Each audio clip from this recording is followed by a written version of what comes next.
I think the right to privacy is included in the constitution of most countries, at least most Western countries, but it's still under attack almost every week. And it often starts with well-meaning proposals. Oh, we have to fight crime. We have to do that. We have to protect the children. But at the end of the day, the result is the same. People lose their right to such fundamental thing as privacy. They sometimes lose their right to express themselves, to assemble. And this is a slippery slope that we witnessed in pretty much every autocratic country, or country that used to be free and then became autocratic. No dictator in the world ever said, let's just strip you away from your rights because I want more power to myself and I want you to be miserable. They all justified it with very reasonable sounding justifications. And then it came in stages gradually. And after a few years, people would find themselves in a position when they're helpless. They can't protest. Every message they send is monitored. They can't assemble. It's over. So you see Telegram as a place that people from all walks of life, from every nation, can have a place to speak their mind, have a voice. In the context, in the geopolitical context that you're mentioning, that governments, when they become autocratic, naturally, is the way of the world, human nature, and the nature of governments, they become more censorious. They begin to censor, and always justifying it in their minds, perhaps assuming that they're doing good. Perhaps some of them assume they are doing good, but interestingly, it always results in the state accumulating more power at the expense of the individual.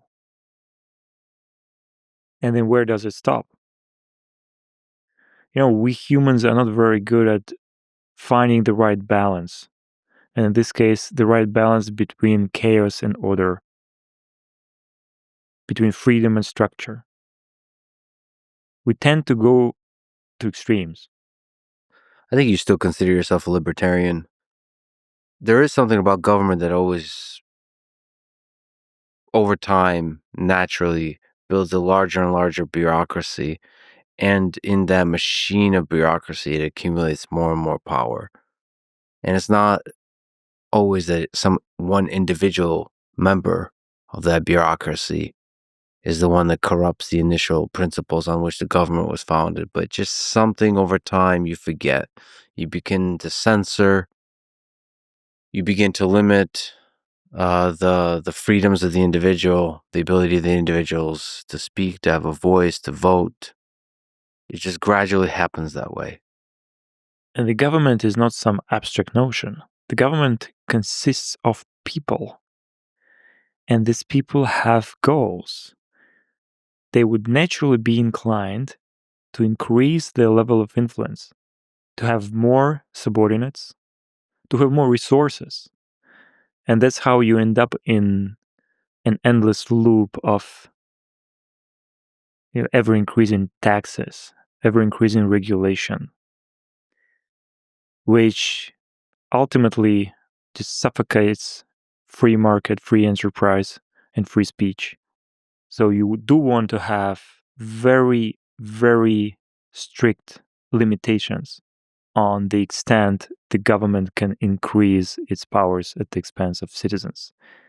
Ironically, you don't have those limitations. You're supposed, in all countries, which are considered to be free,